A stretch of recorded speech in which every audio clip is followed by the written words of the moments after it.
coming up on today's episode.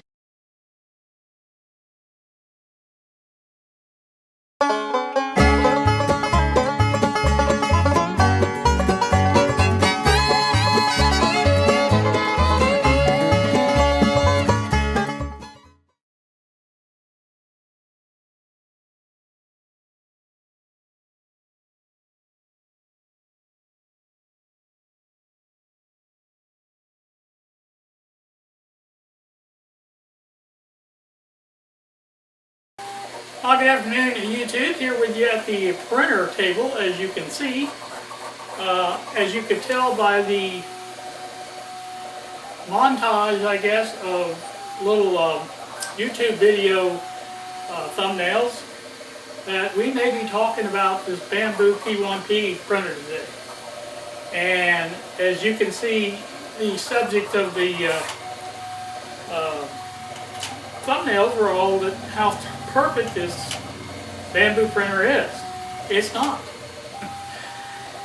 And don't get me wrong, this is not a bashing Bambu video. It's not. I like my Bambu printer. I like it a lot. What I do find interesting is, though, it doesn't work as perfectly as they say it does. The problem I had with this one is completely network associated. This thing, I set it up. You saw the setup video. I showed you the video where I did the sides and the rubber feet, and it was working fine at that time. And then we left it go for, I don't know, maybe 3 or 4 days. Didn't do anything with it. So when I went to use it again, it would not connect to the network. In other words, I had to get up out of my chair and take the little SD card out and load something onto it to print it. That was the only way we could do it. We couldn't do it over the network. And I say we, I'm talking about Bob. You all know Bob. So, because the reason I mentioned Bob is he's printing this right here. The only thing I had to do this morning when I got up was turn the printer on. He does the rest. So, these happen to be little component boxes for resistors, capacitors, things like that. You can, store your components in and things like that. And I'm printing up several of them. I think 6. This will make 6 of them or 9 of them. 9 boxes, and each box has 4 drawers. And I think each box has 3 separators in it, 4 separators, looks like. But anyway, that's another story. It's a useful thing, and you know me, I like to print useful things with my printer. So basically, as I said, we had this problem. I could not connect to the my house network. I should say that, I should clarify that, because I could set it up on my phone as a hotspot, and it would connect every time. And like I said, that kind of led me to believe it was not really a distance type thing like I thought maybe it was to begin with, because originally I had my Xfinity router modem in the workshop, and I took and moved it out in the hallway there, which is roughly about 15 feet away from this. And so I thought maybe that was the problem. It wasn't. So I got the looking at the other people, what kind of problems they were having and things like that. And it was suggested that the problem was that most routers these days, including the Xfinity, connects in one of 2 modes, 5 gigahertz or 2.4 gigahertz. And it tries its best to connect at 5 if it can. I noticed my phone was connected at 5.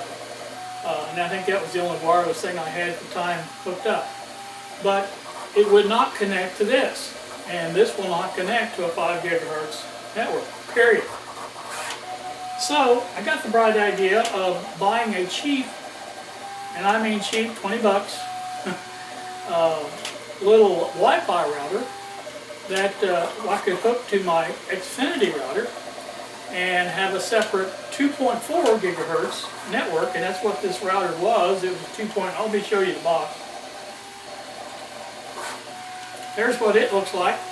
2.4 gigahertz N300 wireless router is what this is. 20 bucks. That's all it is. Got a couple antennas on it, which I think help a little bit. But like I said, this was cheap and a real inexpensive fix for the problem.